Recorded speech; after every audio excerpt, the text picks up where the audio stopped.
Hello everyone, I'm Rachel and I welcome you all to Executive Corner Expert Talks. Today I'm speaking with David Davies. David is the founding CEO of AgUnity. Now AgUnity is a fintech innovator. They develop and deploy low-cost blockchain-based technology solutions to build efficient digital supply chains from farmer to consumer. Here at 𝐊𝐿𝐼𝐼, we bring you industry leaders, successful business owners, market and equity advocates all under one roof to help you discover the insights of the stock markets and help you understand how you can create multiple passive income streams. Now, a very warm welcome to you, David. Good to have you on today. Thank you very much. Pleasure to be on the show. Now, firstly, David, could you tell us a little bit more about AgUnity and what you do? Yeah, look, it's actually really simple. We work with the very lowest income farmers in the world, from places like Ethiopia to Sierra Leone to Papua New Guinea. And what we do is we take pretty ordinary smartphones and we turn it into a relevant and useful device for exactly that demographic. Now, you've got to understand that a lot of our farmers live on a couple of dollars a day and they've often never had any technology before. So this is the first phone or any technology they've owned in their device. So we make it really simple, we make it work when there's no connectivity, and we make it solve the things that they do every day. Excellent. So if you could explain a little bit more, how is AgUnity helping make changes in the developing world as technology moves into the hands of these farmers? Well, I think the big issue comes down to food security. And we work with very small farming communities. And one of the big problems with feeding the world as, population increase and things, it's not so much the amount of food we produce, it's the inefficiency in the supply chain, the amount of food that goes to waste. And most of that goes to waste in the really remote communities. So we help the farmers better organise with their cooperatives or buyers so that the food produce actually gets to where it needs to go.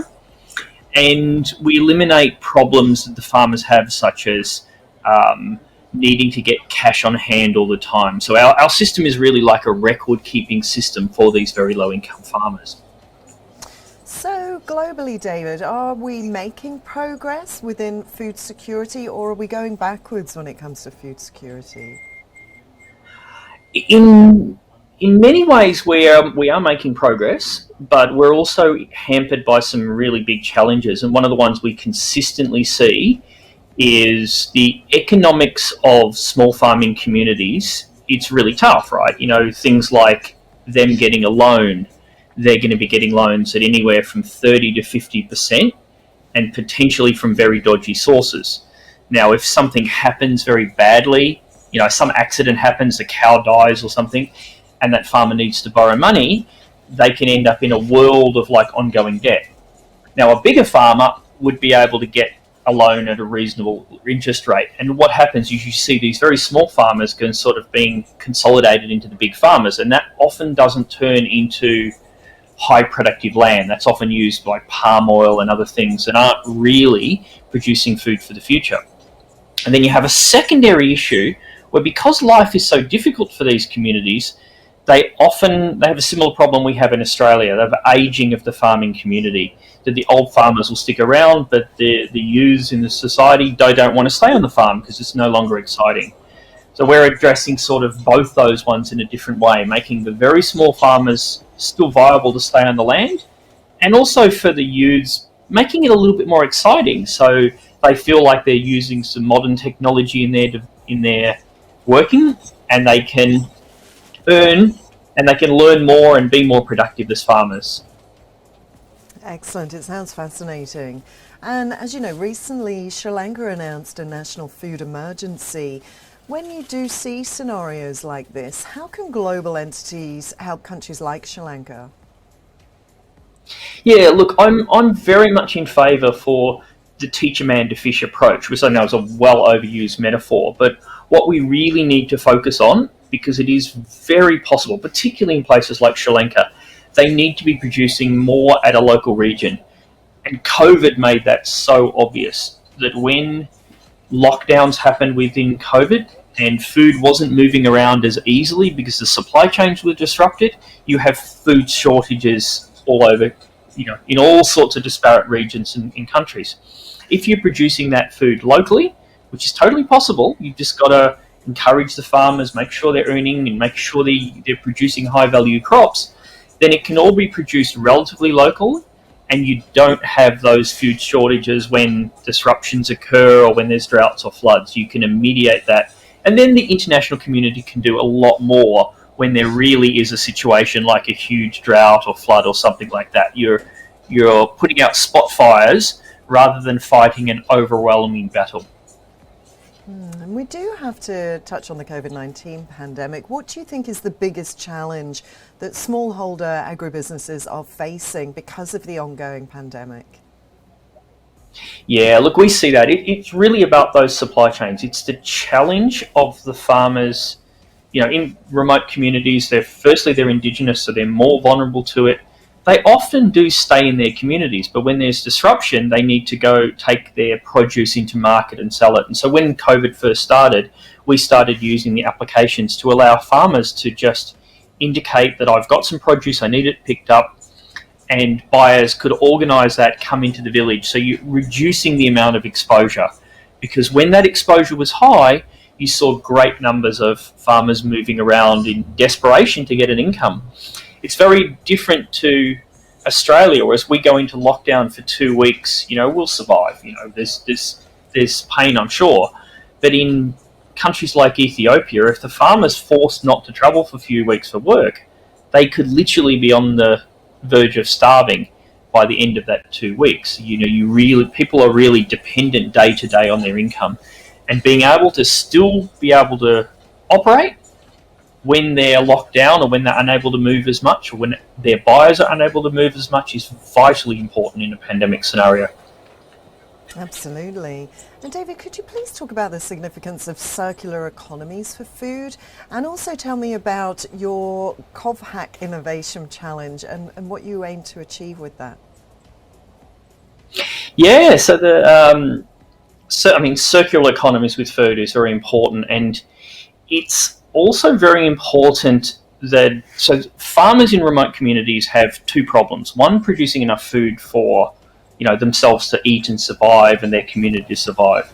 The second one is producing some sort of income.